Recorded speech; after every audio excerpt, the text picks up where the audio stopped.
saludamos, te amamos, merecidas vacaciones también. Y queremos hoy, y tenemos un precioso invitado de la costa Caribe. Amén, pero digan todos amén. Y él es un hombre precioso de Dios, se llama Breiner. Él nos ha estado acompañando ya por más de un año, ha estado con nosotros y como sabemos todos qué bueno y qué privilegio es predicar su palabra. Amén. Entonces yo quisiera que le diéramos un aplauso al Señor por la vida de Breiner. Breiner, pasa por aquí, ministranos con la palabra. Te amamos y te bendecimos.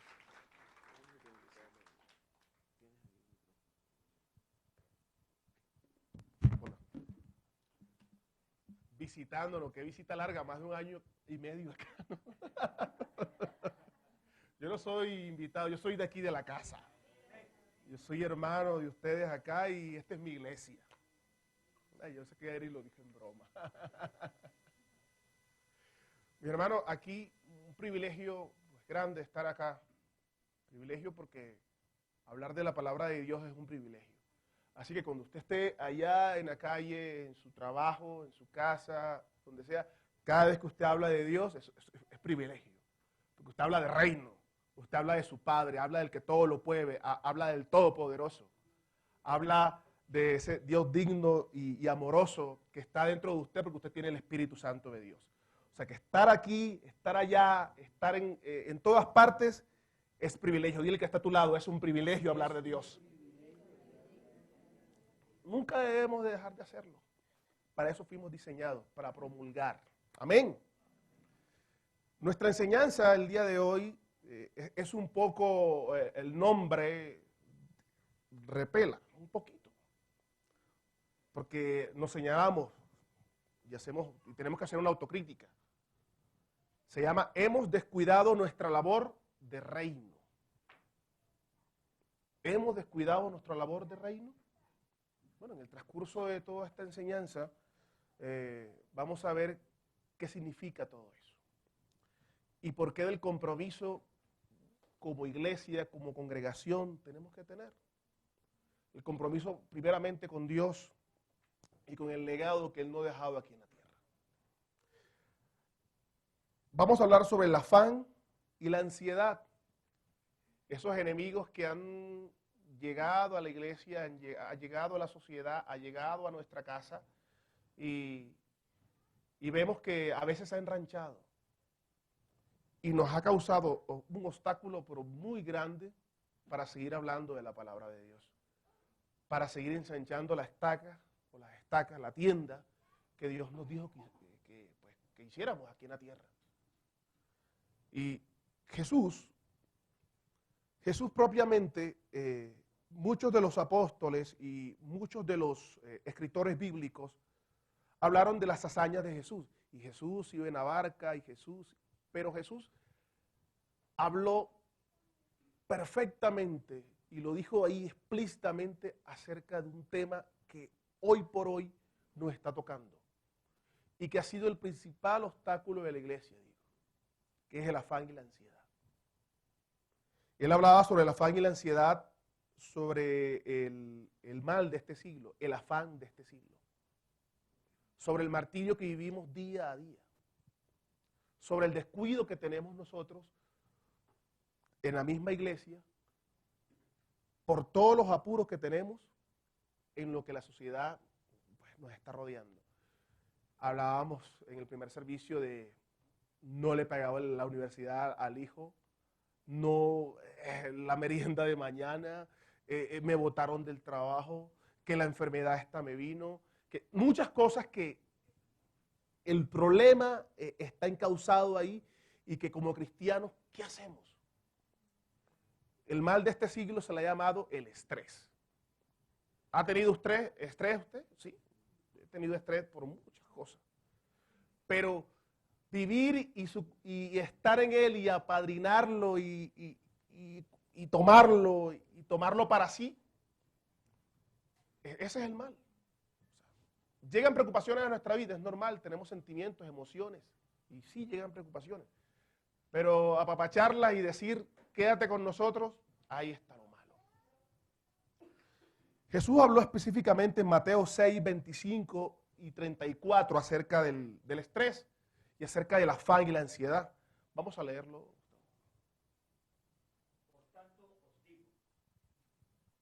No os afanéis por vuestra vida, qué habéis de comer o qué habéis de beber, ni por vuestro cuerpo, qué habéis de vestir. ¿No es la vida más que el alimento y el cuerpo más que el vestido? Mirad las aves del cielo, que no siembran, ni ciegan, ni recogen en graneros, y vuestro Padre Celestial las alimenta. ¿No valéis vosotros mucho más que ellas? ¿Y quién de vosotros podrá, por mucho que se afane, añadir a su estatura un codo? Y por el vestido, ¿por qué os afanáis? Considerad los lirios del campo, cómo crecen. No trabajan ni hilan. Pero os digo que ni aun Salomón, con toda su gloria, se vistió así como uno de ellos. Y si la hierba del campo, que hoy es y mañana se echa en el horno, Dios la viste así, ¿no hará mucho más a vosotros, hombres de poca fe? No os afanéis, pues, diciendo, ¿qué comeremos o qué beberemos o qué vestiremos? Porque los gentiles buscan todas estas cosas. Pero vuestro Padre Celestial sabe que tenéis necesidad de todas estas cosas. Mas buscad primeramente el reino de Dios y su justicia, y todas estas cosas os serán añadidas. Así que no os afanéis por el día de mañana, porque el día de mañana traerá su afán. Basta a cada día su propio mal. Amén. El 33 dice, mas buscad primeramente el reino de Dios y su justicia, y todas estas cosas os serán añadidas. Como decimos allá en la costa, vienen como de ñapa. Primeramente el reino de Dios y su justicia, y todas estas cosas serán añadidas. Pero nosotros primero siempre tendemos como que a buscar la ñapa primero, como que dame primero todas esas cosas y el reino qué. Y es algo muy específico, mas buscad primeramente el reino de Dios y su justicia. Hablaba en el primer servicio y decía, pero es que vemos estos versículos tan bonitos y los vemos tan simples. Sí, sí, es verdad, son simples y son bonitos. Pero creerlos, atesorarlos, interiorizarlos en nuestro corazón y arraigarlos y decir, esto sí es verdad. Él es mi Padre Celestial y Él me va a proveer. Pero mañana tengo que pagar la luz, mañana tengo que pagar el semestre, mañana tengo que, sí, mañana tienes que hacer todo eso. Pero confías en la palabra, en esa palabra viva y eficaz, cortante, en esa palabra que tiene todo el poder y esa palabra que edificó todo el universo. En ese momento vemos, sí, son palabras bonitas, vemos como frase hasta de cajón. Todos estos versículos bíblicos los convertimos en frases de cajón, en cliché. Pero es cierto. Yo tomaba la relación que tengo con mi hija. Mi hija Ashley tiene 4 años, 8 meses, aquí muchos la conocen, un poquito inquieta. Y Ashley no se preocupa de nada. Ashley no se preocupa por servicios públicos, Ashley no se preocupa por qué me vestiré mañana, ¿no? Y es textual lo que dice la palabra. Los lirios del campo, todo lo que habla. Ella la levantan, su desayuno, la bañan, su uniforme, la lleva al colegio, las 3 comidas, televisión. Como padre, ¿qué hago? Proveo, protejo. Y yo tomaba los que tienen ese privilegio de ser padre. Yo decía, qué hermoso, o sea, yo me dedico a mi hija para que nada le falte. Y es lo mismo que dice el versículo. Nada, a ella nada le está faltando. El amor de su papá, su economía, todo está seguro. Y voy al versículo bíblico y establece, si vosotros, siendo malos, sabe dar buenas dádivas, ¿qué padre le dará a su hijo una piedra si le pide pan, o le da un escorpión si lo que tiene que darle es pescado? Se lo estoy parafraseando, ¿no? Y claro, somos humanos, imperfectos, pecadores, y aún así con ese corazón desarrollamos eso en nuestro hijo. Yo decía, Señor, es verdad. Y seguimos en la misma arbitrariedad pecando contra ti, no creyendo lo que establece la palabra, no creyendo en verdad lo que la palabra de Dios dice, de que tú nos vas a dar todo, de que tú nos vas a proveer de lo mínimo. Pero nos falta fe en eso. Vemos y vemos y vemos y vemos y leemos la Biblia, pero en realidad muchas veces no la interiorizamos y no la tomamos para nosotros como la vida, como lo que nos genera la vida. Sabemos que tenemos el Espíritu Santo de Dios dentro nuestro, pero ¿qué? No lo activamos, no le decimos, Señor, creo en tu palabra, creo en esto. El afán y la ansiedad, el afán de este siglo, el estrés no puede llegar a mí, porque es que tú eres mi papá. Yo soy tu hijo. Y tu provisión, tu protección, siempre va a estar de mi lado. Tu palabra establece, pero vuestro Padre Celestial sabe que tenéis necesidad de todas estas cosas. Yo leí un poco sobre el estrés y vengo aquí a decirles qué es científicamente. Se dice que el 56% de la población mundial está sufriendo del estrés ahora mismo y del afán. Se dice de cada 7 de cada 10 personas admiten que el estrés está en su vida. Y esto no es ajeno a la iglesia. No es un problema menor. En Estados Unidos se están gastando 300 mil millones de dólares.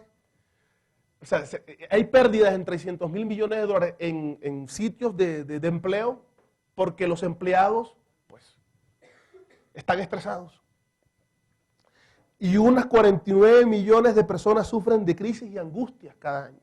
Y sigue creciendo la cifra. México y España, en los países de habla hispana, son los que más tienen estrés. Claro, con esa depresión económica que están teniendo esos países actualmente, se están hasta suicidando. El estrés no conoce ni de edad, ni de sexo, ni de condición social. Usted ve que actrices, usted ve que gente de la farándula que tiene dinero, que tiene fama, ¿qué le pasó? No, se tomó unas pastillas y pues se murió. Una sobredosis de droga, porque el estrés conlleva eso. Conlleva que tú tengas adicciones, cigarrillo, alcoholismo, drogadicción. El estrés genera enfermedades, hipertensión, cáncer, azúcar, todas esas situaciones. Se habla de que para el año 2020 sería la segunda enfermedad e incidencia de muerte en el mundo. Yo digo, pero qué pena que teniendo nosotros el manual de vida que tenemos, ¿quién dijo esas palabras? No fue un psicólogo ni un psiquiatra, no estoy hablando mal de esas carreras, pero lo dijo nuestro Señor. Él nos advirtió, nos dio advertencia sobre todo lo que venía para este mundo. Yo a veces me pregunto, pero ¿cuál sería el estrés de la época de que hablaba Jesús? O sea, ¿de qué se estresaba una persona en la época de Jesús? O sea, tarjeta de crédito, pues no había. No había semestre de los hijos. Pero había esos problemas, bueno. Había esos problemas. Tal vez los impuestos que tenían que pagarle a los romanos, no sé, mañana viene el de los impuestos y si no pago los impuestos, pues de pronto pues me meten preso, sí, porque eso daba eso. Pero sigue matando el estrés a muchas personas en el mundo. Y está llegando, y ha llegado el estrés a la iglesia. Cosa increíble, que el estrés esté en nuestra iglesia, que el afán y la ansiedad esté en la iglesia de Cristo. Y vemos que uno aconseja y uno dice, sí, y a veces le dicen a uno en el propio consejo, palabras bonitas, pero yo lo que necesito es plata. Palabras hermosas, pero yo necesito pagar el semestre.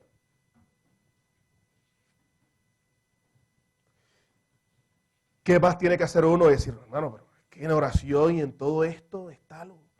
Vemos que las religiones orientales se han aprovechado de todo esto. Vemos que el budismo zen, el yoga ha llegado.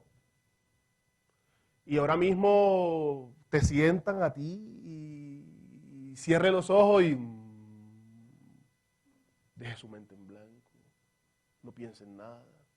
Te trabajan psicológicamente. Ahora mismo lo que tienen más plata, ahora mismo son estos motivadores profesionales que van por todas partes y hablando y dando consejos, diciendo, vamos, levantándote la moral, vamos, usted puede, y usted las situaciones y las cosas, y siguen. Eso es lo que está dando dinero porque la gente vive estresada todo el tiempo. Y usted sabe que esas religiones orientales también promueven que dejes la mente en blanco y la mente domina también tus emociones, tu alma. Entonces tu alma, tu cuerpo es el que, tu cuerpo no siente dolor y bueno, de eso podemos hablar después, pero sabemos que todas esas trascendencias orientales no llevan a nada bueno. Y hasta la misma iglesia de Cristo están llegando esos parámetros y esas normas de esas religiones orientales y se está metiendo. ¿Cómo? Con esos ritos y esas situaciones que uno dice, pero es que esto no es de Dios. Porque lo de Dios y es establecido es el Espíritu Santo. Porque es el que da la paz que sobrepasa todo entendimiento. Y es el que tienes tú, tengo yo. Y es el que tú debes orarle y decirle, Señor, tú eres mi paracleto, tú eres mi consolador, tú eres mi protector, tú eres mi guía. Espíritu Santo, tú eres el testimonio de Cristo en mi vida, el que tú dejaste aquí. Uno no necesita religiones orientales ni todas esas situaciones para desestresarse. Pero aún así, la iglesia está empecinada y quiere vivir esas sensaciones y quiere salir de ese ahogo. Pero te tengo una buena noticia. Hay solución para todo esto, amén. Hay solución para que tú vivas una vida de paz. Una vida en que a pesar de que lleguen los problemas y lleguen todas las adversidades, tú puedas decir, yo creo en un Cristo vivo. Y en un Señor que cada día me da la victoria. Lo que necesitamos es que nuestra tranquilidad y nuestra paz estén para poder enfrentar las situaciones. Yo les hablaba de un tío que vivió 106 años. Bastante, ¿verdad? Y en Acosta decimos que él vivió esto a punto de ser un fresco. Ya les decimos hasta a las personas que no se preocupan, es un fresco. Pero él era un fresco crónico.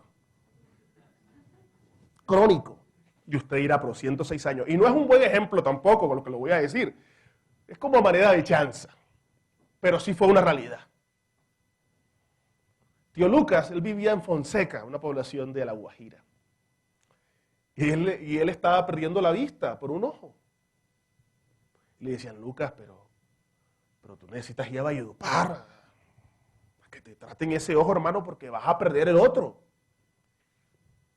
Y así, este costumbrismo con que hablan mis paisanos allá, él se expresó de esta forma. Para lo que hay que ver aquí en Fonseca, con un ojo basta. Oye, ese era el colmo del fresco. Y yo le pregunté a tío Lucas, porque esto era un cuento de familia, yo pensé que era mentira. Porque él hasta los 100 años te sostenía una conversación. Tío Lucas, ¿es verdad lo que tú hiciste hace tiempo sobre esto? Sobrino, sí. Y mi éxito de haber vivido hasta ahora es porque yo no me preocupo de nada. El que quiera vivir, que vive, el que se quiera morir, que se muera. No, así hablaba él. O sea, esto no es totalmente dicen, cristiano, no se lo digo, pero, o sea, me lleva un contraste. Y es que, caramba, él tiene razón en algo, no lo mando a que usted no vaya al médico, ni que pierda su riñón porque con uno es bueno. No, eso no es así. Entonces, pero él no se preocupaba, él el cansancio, ni el afán, ni la preocupación, eso a mí no me va a matar. Tremendo, yo decía, bueno, saco lo bueno de esto. Que el afán y el estrés, pues, tiene que matarme ni tiene que debilitarme. Hablaba sobre Bogotá, 8 millones de habitantes, hablaba de lo tensionante que es esta ciudad. Sí, hablaba de que mi hija de 4 años y medio, cuando venimos para acá, para la iglesia, yo vivo al sur de la ciudad y transportarme aquí se lo digo en verdad, eso es 1 hora de viaje. Y más cuando tengo que caminar y coger que alimentador y toda esa situación que ya me estuve volviendo citadino ya en eso. Papi, yo no quiero ir para tu iglesia. Mi amor, ¿y por qué? Primero tenemos que coger un bus verde, el alimentador. Después el bus rojo y duramos ahí en el bus rojo. Y después tenemos que caminar el puente.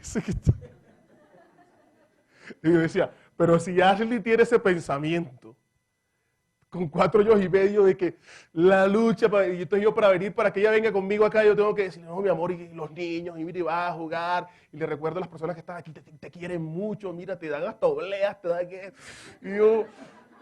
Y entonces ella cuando llega aquí a la iglesia como que se le olvida la cosa. Y ya contenta, feliz, y aquí todo el mundo la abraza, la besa y todo, y se acuerda y ya se le olvida.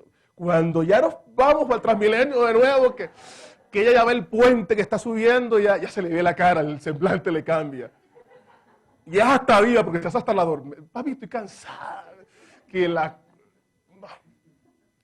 Y entiendo que una niña está viviendo eso, y más cuando yo veo personas que se levantan a las 4 o 5 de la mañana, los entiendo, van en esos buses rendidos, dormidos, a sus trabajos 1 hora, que se trasladen de extremo a la ciudad, llegan a las 10, 11 de la noche a su casa nuevamente, no ven a sus hijos. O sea, es tremendo. O sea, la vida citadina es dura en cuanto a eso, en cuanto a lo laboral, el estrés, el humo, todo lo que se vive. O sea, vivir en un pueblo es mucho más apacible. Pero, ¿qué cambia a nosotros? ¿Cuál es nuestra labor de reino en la actualidad como miembros de Cristo?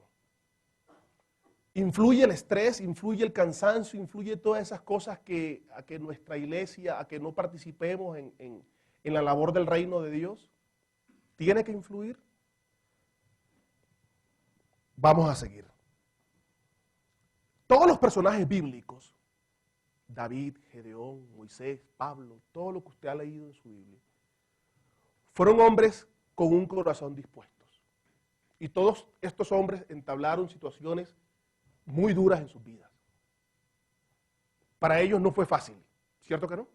No. Usted lee la palabra y todos ellos tuvieron retos que cumplir. Retos a los cuales afrontaron. Yo le decía a un discípulo hace un tiempo, y él se quedó sorprendido por lo que yo le decía. Yo le decía, Ricardo, Dios no nos resuelve nuestros problemas. Definitivamente Dios no nos resuelve nuestros problemas. No. Dios a nosotros nos da la fuerza, nos da el poder, nos da la gallardía, la sabiduría, la inteligencia para afrontarlos. Cuando el rey David iba a una guerra, cuando el rey David se disponía a ir a una batalla, de antemano ya Dios le decía, tus enemigos los voy a entregar en tu mano. La victoria es tuya. David confiado tomaba su espada, tomaba su armadura y iba a la guerra.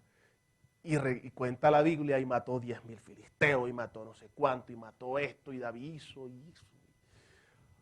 Gedeón con toda su cobardía y con todo lo que hizo, de que yo no voy, que yo no sé hablar, de que yo el mínimo. Dios le dijo, no, con este pequeño número de ejército, con los cántaros y las antorchas ahí adentro, tú romperás el cántaro y ellos se matarán. Él tuvo que accionar todo lo que Dios le dijo e ir. Pablo con todo y su denuedo de ser un fariseo de fariseo y toda la sabiduría que tenía sobre maestro de la ley, tuvo que montarse en un barco, naufragar, casi que ahogarse, pasar todo vituperio, azotes, todo lo que habla la Biblia. Pero él generó una acción y tomó la victoria porque Dios le dijo a Pablo de que iba a ser oído, iba a ser escuchado y miles se iban a convertir, que él iba a ser el apóstol de los gentiles.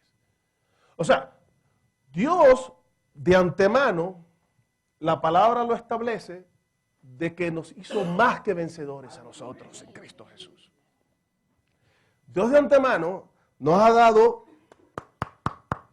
la victoria en nuestras manos. Así como relató Caleb con los espías. Cuando el resto decía, su vida es grande, parecemos como hormigas. Caleb se paró con Josué y dijo, no, a nuestro enemigo no los comeremos como pan. Todo eso relata de que la historia bíblica y todo lo que estos personajes vivieron fue porque accionaron y llegaron a la victoria. Narrábamos también de que el episodio de David, cuando David cayó, fue porque David no fue a la guerra. David no se accionó. Recuerden que cuando David vio a Betsabé en el palacio y todo, que la vio desnuda y la deseó, y ya usted sabe el cuento esto de que mandó a llamar al esposo y patrocinó el asesinato de Urías. Bueno, de todo eso. David en ese entonces, dice la palabra, que cuando los reyes iban a la guerra, cuando los reyes se preparaban para hacer la insignia, el baluarte y que el pueblo los viera, David no fue a la guerra. David se quedó en el palacio, ¿sí recuerdan? Se quedó en el lugar equivocado, donde no tenía que estar. Pues por quedarse ahí, por no cumplir su labor de reino, pues le pasó lo que le pasó. Por no cumplir la palabra de ir primeramente a buscar el reino de Dios y su justicia, pues David primero buscó fue la ñapa.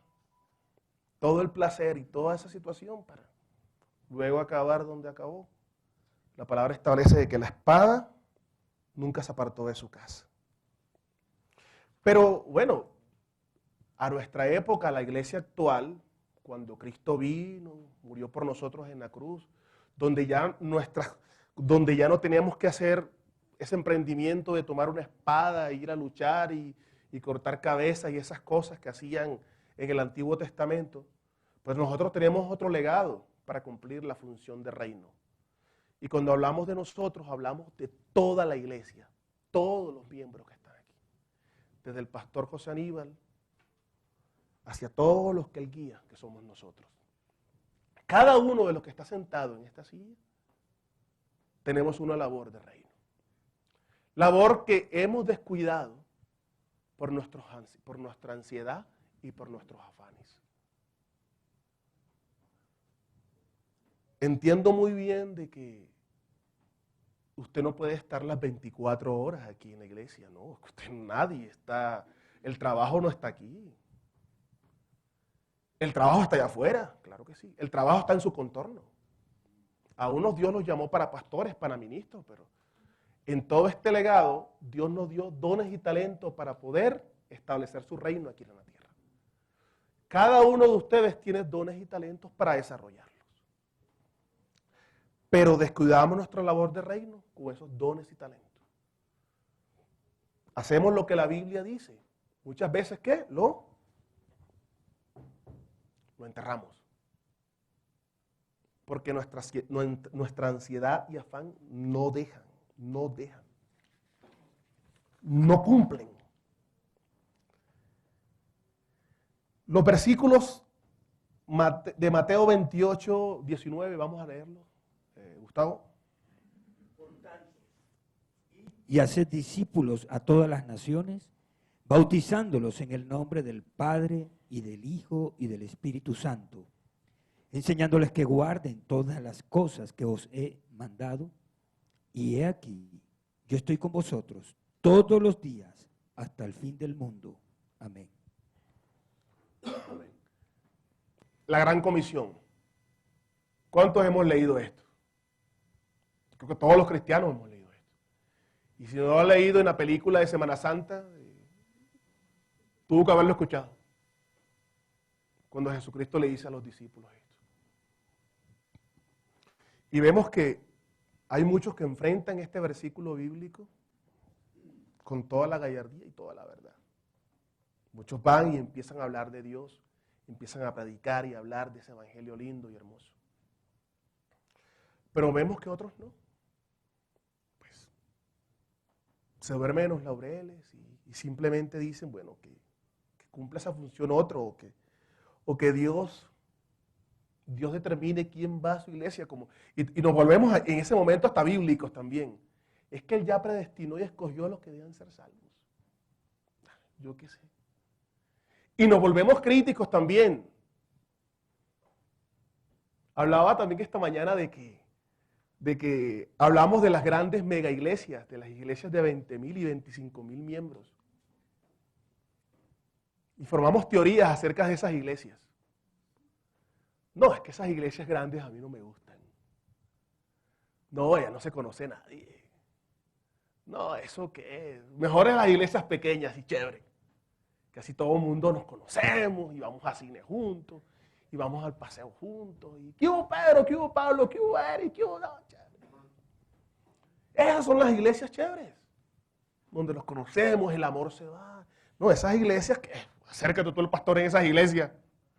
¿Cuándo? Eso tú lo ves. Si de vaina llegas temprano, pues los puedes ver ahí de primero. Si no, tienes que verlo en el televisor. Y nos ajustamos a esas críticas. Yo era uno de los que también pensaba y decía eso. No toda iglesia multitudinaria debe ser mala. No toda mega iglesia debe ser, pues, donde predican teorías y cosas. Bueno, tiene que haber una que sea buena. Tiene que haber una que Dios haya multiplicado en su gracia y amor y crecimiento. No en las técnicas y procedimientos y tácticas del hombre. Como dicen, no, es que todas esas iglesias se llenan por procedimientos y tácticas humanas. Dios tiene que meter su mano en alguna de esas iglesias. ¿Y a qué se debió el crecimiento? Sí, al desarrollo de Dios, a su inmensa gracia, pero al trabajo y esfuerzo que tuvieron sus miembros para todo eso. En la iglesia que yo estaba en Maicao, pues, Dios me dio esa enseñanza y yo decía, no, es que establecer estudios, establecer tácticas para el crecimiento numérico, eso no es malo. No lo es. Y que la iglesia se ponga las pilas y decir, voy a traer un invitado, voy a traer un amigo, voy a orar por fulano esta semana porque voy a hablarle de Dios y voy a traerlo, voy a invitarlo a mi congregación. Eso no es malo. Y motivé a la iglesia donde pues, yo pastoreaba en ese entonces a que tuviéramos ese deseo de que las sillas que están vacías fueran llenas por personas que necesitan de Jesús. Por el amor que le tenemos a Dios y por el compromiso que tenemos que tener con Dios. No por simplemente jactarnos y ver una iglesia multitudinaria llena, ¿no? Porque yo soy de los que piensa y los que, como dice nuestro pastor, que podemos pues sectorizar la iglesia y por un barrio y tener muchas. para que así siendo menos, pues se acate más. ¿Sí? Pero el crecimiento de la iglesia viene con un buen trabajo que se desarrolla a partir de la idea de Dios. Y eso lo creo yo. Zuli estaba aquí esta mañana y yo le pedí permiso para decir estas palabras. Bueno, el permiso se lo pedí fue ahí mismo. Pero yo me puse a hacer una labor aquí en la iglesia, aquí en el ático, a hacer unos arreglos ahí que me ofrecí.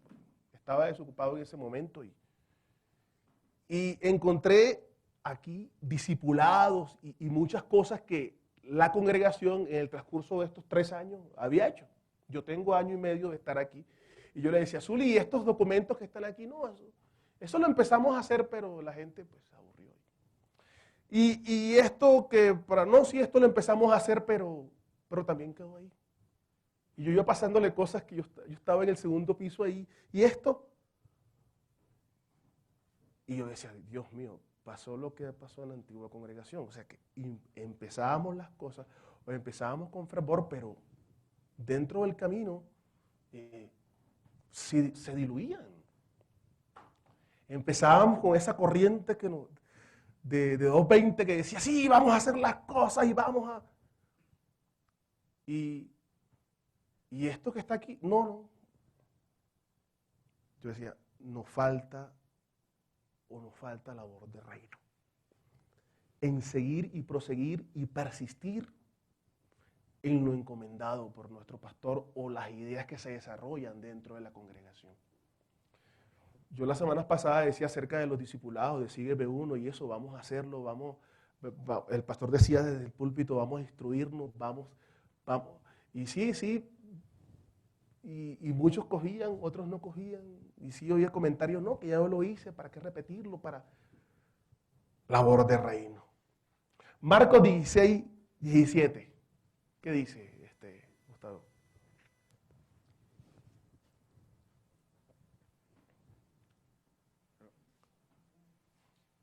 Si quieres lo leo.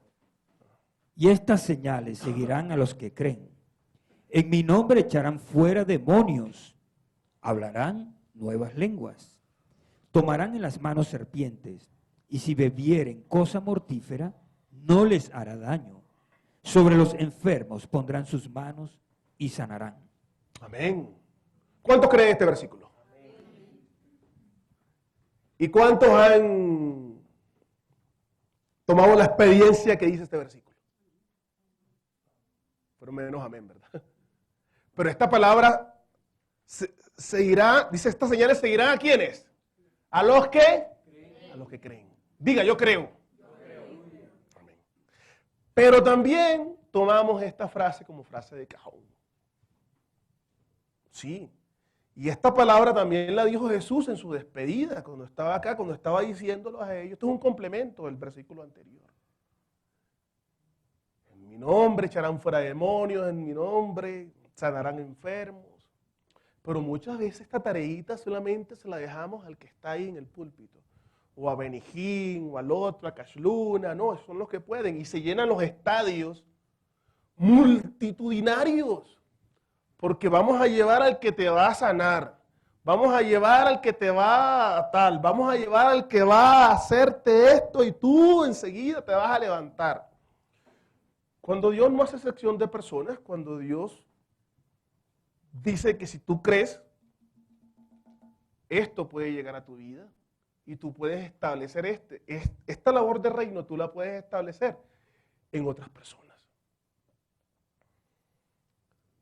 Nosotros mismos dañamos a los pastores, la membresía, la congregación, los dañamos. Sí. ¿Saben por qué? Porque creemos de que ellos son los únicos que pueden hacer todas estas cosas. Los únicos que pueden orar por un enfermo, los únicos, sí. No, ese oficio es de él.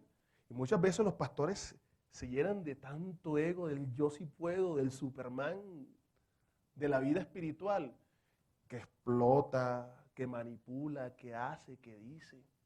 Porque el pueblo cristiano que está aquí, que está en la silla, no se capacita para hacer eso. Porque no llegamos a la instancia de creer y vemos esto como simplemente una utopía. ¿Sí? Utopía es algo que es irreal o soñado dentro de algo. Los científicos han llamado a utopía socialista, aquel socialismo irreal que muchos políticos creen, utopía científica, utopía... Y muchos también escritores han dicho utopía cristiana. El cristianismo no es ninguna utopía, no lo es. No es un mundo o un lugar irreal, eso no lo es. Eso es real y es vivo. La palabra establece de que los muertos, hay muertos que en el nombre de Jesús se han levantado. Eso no es utopía, eso es real. Pero la iglesia, muchos versículos de la Biblia o parte de la Biblia lo cree como utopía, toma las frases de cajón o se han vuelto clichés. Muchos versículos bíblicos nada más. Y el conformismo entra a la iglesia de Cristo. Convertimos las congregaciones en venir los domingos nada más. Prácticamente parecido algo a clubes, donde nuestra acción o cuota es el diezmo o la ofrenda. Donde el trabajo expresamente es el director de orquesta, que es el pastor que está al frente. Y vuelvo y lo repito, todo esto primero me llega a mí. Porque yo dejé de cumplir labor de reino por mucho tiempo. Y cuando tenía que ir a la guerra o a la batalla, Breiner no fue. ¿Y pagué consecuencias de eso? Bueno, más adelante les explico. Hoy por hoy, mis hermanos, tenemos que tomar conciencia de que todo esto que ve aquí es nuestro. Todo este trabajo encomendado acá lo tenemos que hacer todos los que estamos aquí. No es que no es uno, no es otro. Soy yo. Diga, soy yo. Todo lo que tú haces en tu contorno laboral, estudiantil, universitario, como ama de casa, todo lo que tú haces en ese contorno, de una u otra forma tiene que estar reflejado aquí, en la iglesia de Cristo. ¿Sí? ¿Qué estamos haciendo? Hemos descuidado nuestra labor de reino por estar estresados, por estar afanados, por estar pensando en todo aquello, y no pensamos y no nos vamos a la Biblia, no nos vamos a la palabra de Dios donde dice, buscad primero el reino de Dios y su justicia. Y todas esas cosas serán añadidas. Cuando la palabra dice de que no afanéis por el día de mañana, porque el día de mañana te dirá su propio afán. Donde dice que Él te va a vestir, donde dice que tu Padre te va a sustentar, donde dice que no te faltará nada. Mi amado, estar en esta ciudad solo es duro. Es duro. Y se lo digo, no me ha faltado nada en el nombre de Jesús.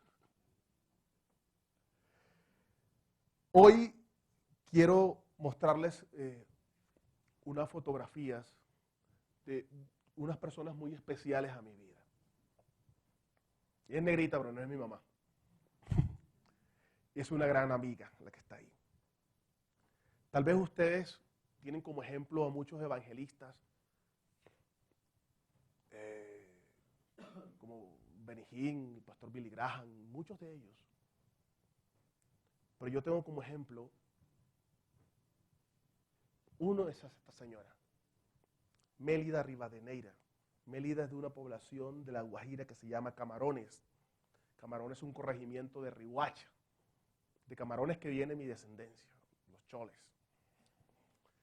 Ella es una señora que llegó a nuestra iglesia y ese dicho que, hay un dicho costeño, no sé si ese dicho también es de aquí, que el loro viejo no da la pata. Sí, da igual de aquí, ¿sí?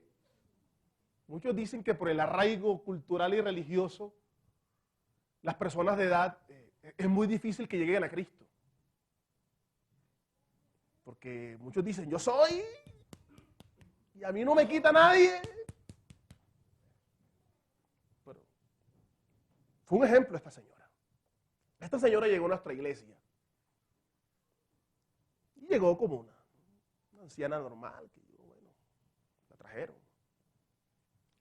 Pero domingo a domingo vimos algo sobrenatural sobre la vida de esta persona, de esta señora. Esta señora llevaba gente a la iglesia. Pero gente, cuando le digo, 7, 8 personas atrás de ella. Ella adelante y las personas atrás. Y jóvenes de 15, yo no sé cómo hacía para evangelizar 15, un joven de 15, 16 años. Muchas veces te dice, ¿cómo yo le hablo a mi hijo? Imagínate.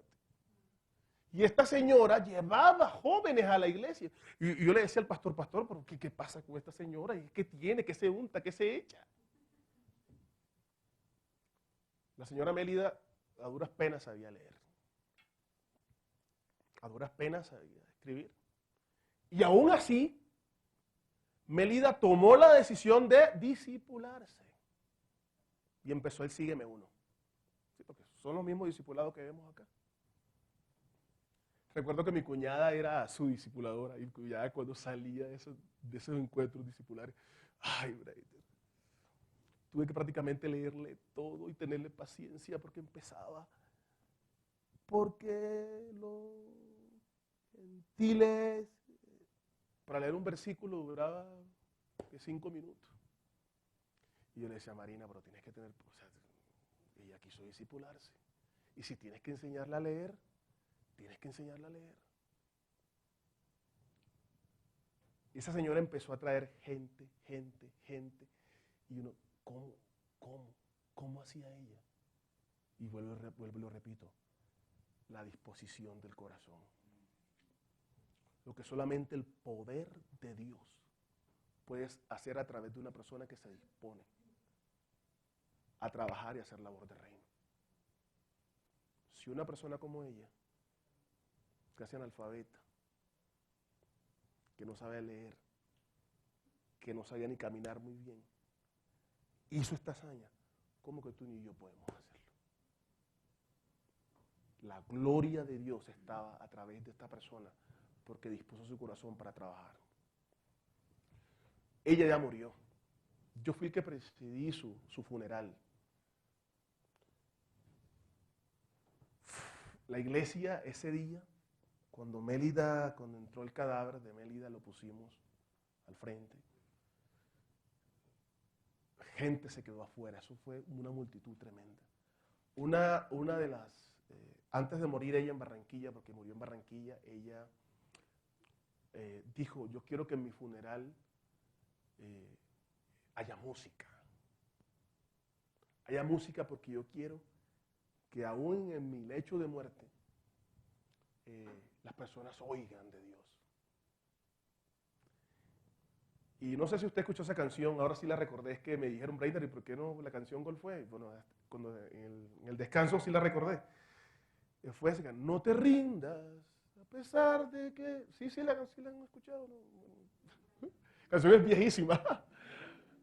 A pesar de que el camino, o sea, no te rindas, dice la canción, para ser específico. La idea es esa.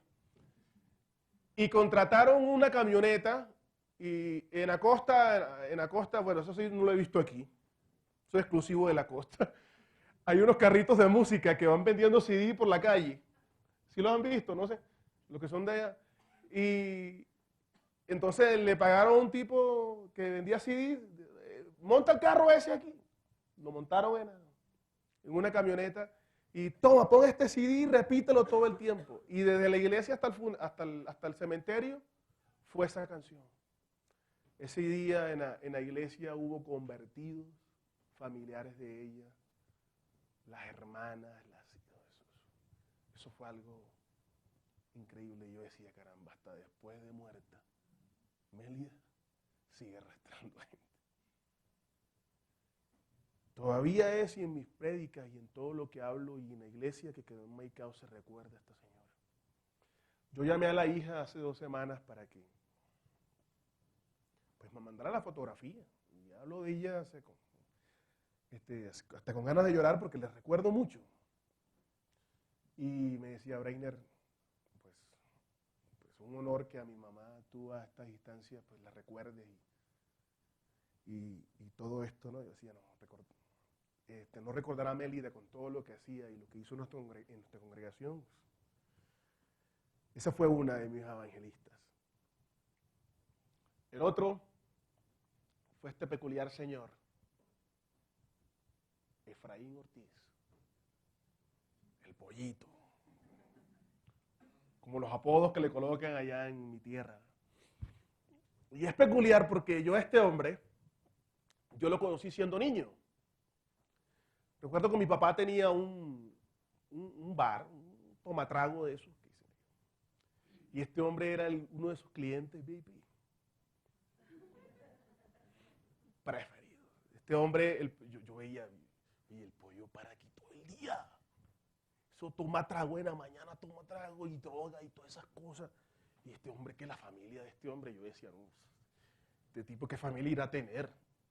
Y si la tiene, ¿qué clase de familia, por Dios?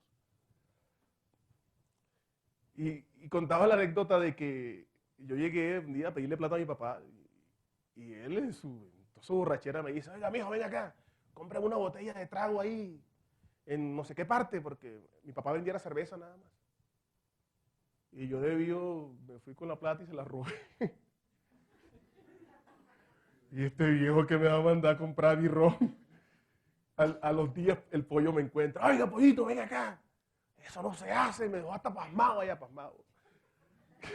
Lo dejé sin trago. Oiga, y yo salí, fue corriendo, se lo voy a decir a su papá. Pasó el tiempo, me fui a la universidad, pues me afiancé en las cosas del Señor y entré en el pastorado y regreso a Maicao. Lo que me dice un amigo mío, que tú no adivinas quién está entregado a las cosas del Señor y es un discípulo. Y yo, el pollo. ¿Quién? El viejo, con 100%. Quizá que eso tengo que verlo yo. Y pasé efectivamente por la iglesia y el que estaba atrás y eso de saltaba y brincaba y hacía el Señor. Y yo decía, yo tengo que hablar con este hombre, ¿será que vienes aquí a manipular? Y empecé a hablar con él y empieza él a contarme el testimonio de lo que Dios había hecho en su vida. El pollo era lotero, una persona de igual condición socioeconómica de Mélida. Pues no había estudiado ni nada de esa situación. Y el pollo donde iba con su lotería y hablándole de Dios a todo el mundo. Hablándole de Dios y Dios y Dios y Dios y Dios y Dios. Y contando hazañas y cosas que yo decía, caramba, pero que Dios sí le da enseñanza. Y hasta un día que me lo encuentro y pollo, ¿qué más? ¿Cómo te va? No, bien, hermano, pero vengo confrontado por Dios. ¿Y eso qué te pasa? Imagínate que, tú sabes que yo vendo lotería y yo tuve un problemita en mi casa y esa situación y entonces fui a vender la lotería a un tipo, el tipo cuando fui a vender la lotería lo que me dijo, no hombre, tú que me vas a vender lotería, tú lo que eres un salado. Salado era que tú no vendes premio, no vendes nada. Y Breiner, y yo me llené de rabia y yo casi le pego a ese tipo. Mira, respeta que es salado yo creo que le metiste a la madre. No, pues, pero tú eres cristiano, tú no puedes. Por lo mismo que estoy mal. Pero ¿sabes qué me pasó anoche?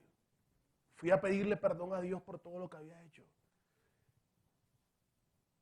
Y él no decía Dios, él decía papá. En esto me recordé todo lo que aprendimos con Hijo, Rey y Sacerdote. Este hombre sí, esta enseñanza del pastor José Aníbal, allá no llegó, pero este hombre se la sabía completamente.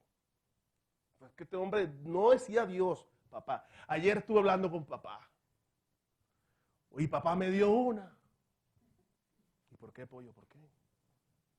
Figúrate que estaba viendo la Biblia y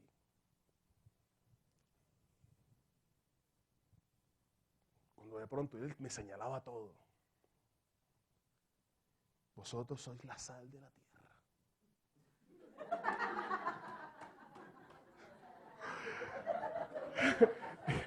Y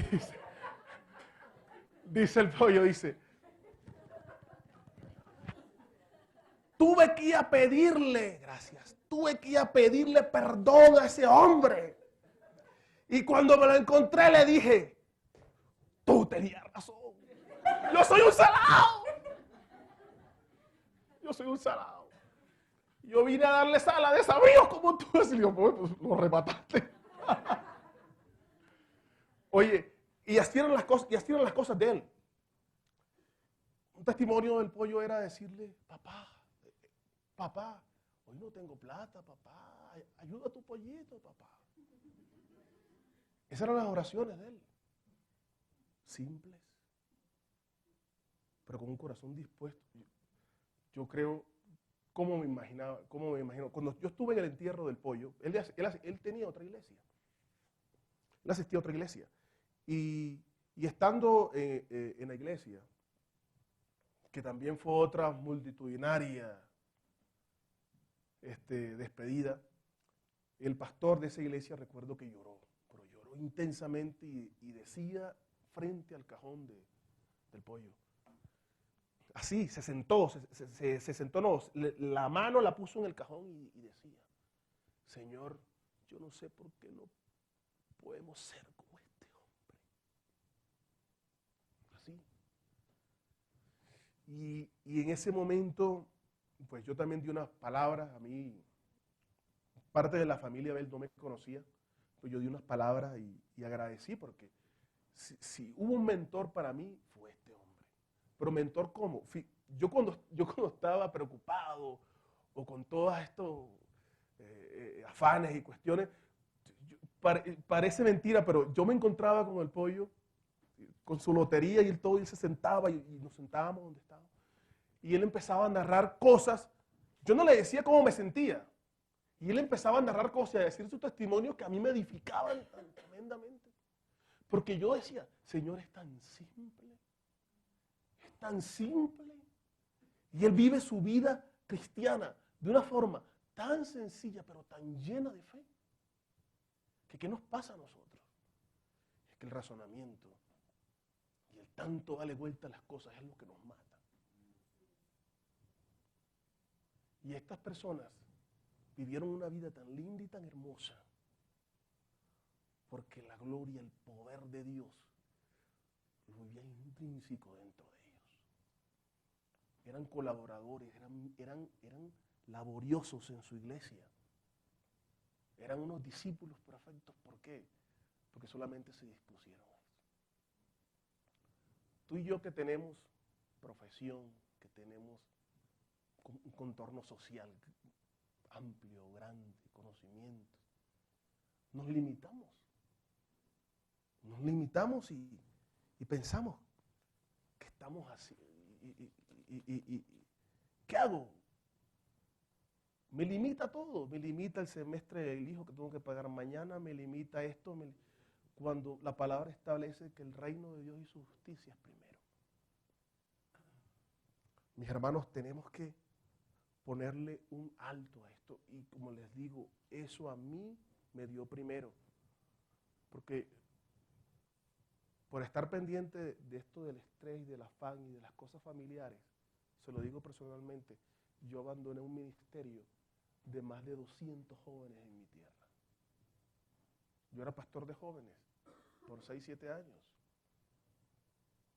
Y pertenecí pues al ministerio que estuvo Gustavo y estuvo Eric, pero yo era de Maicao y parte en Barranquilla.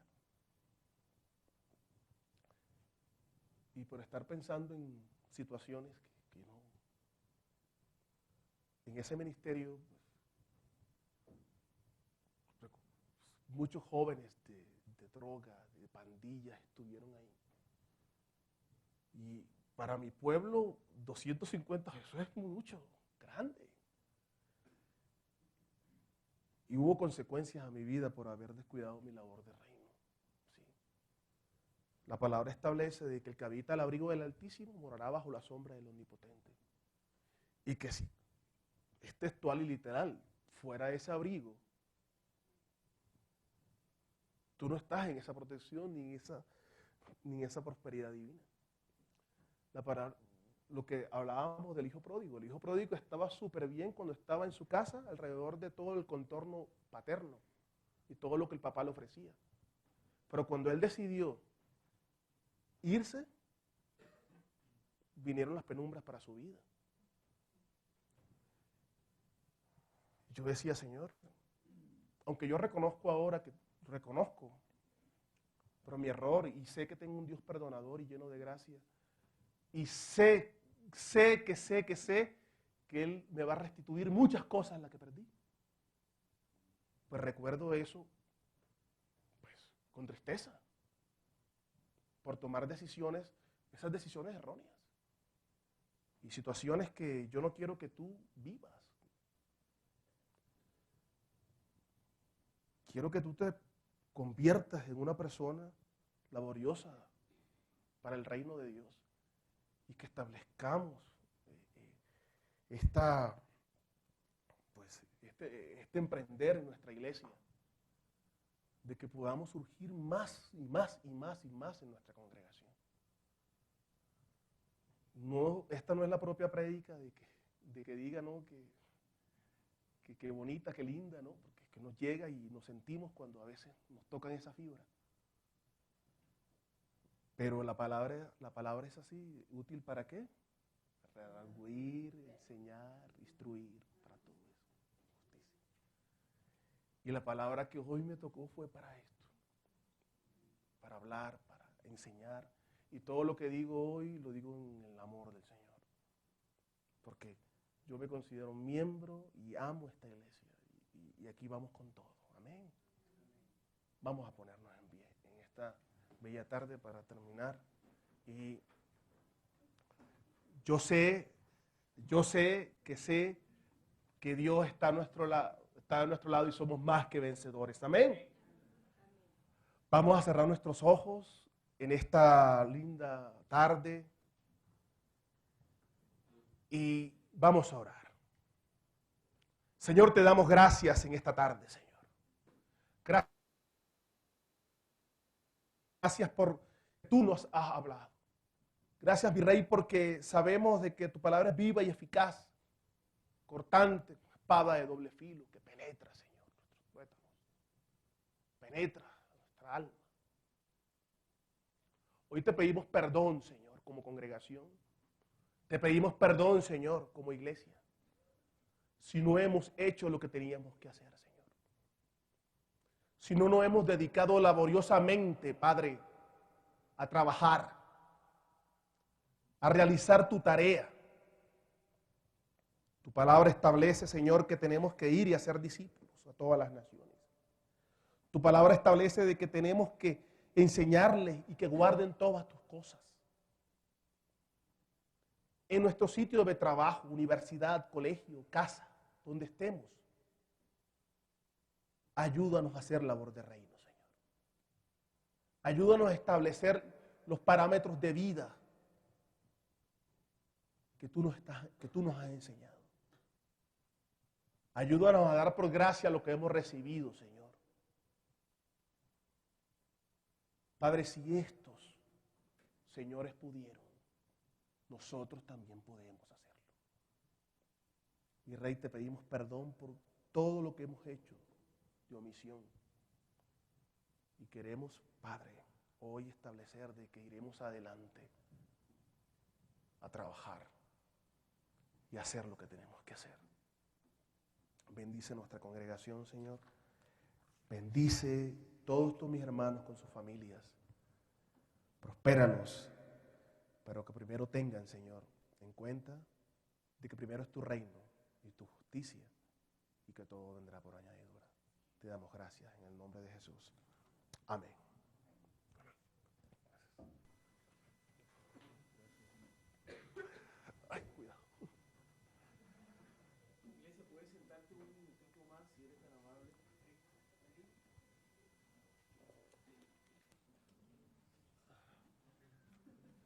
El Señor Jesús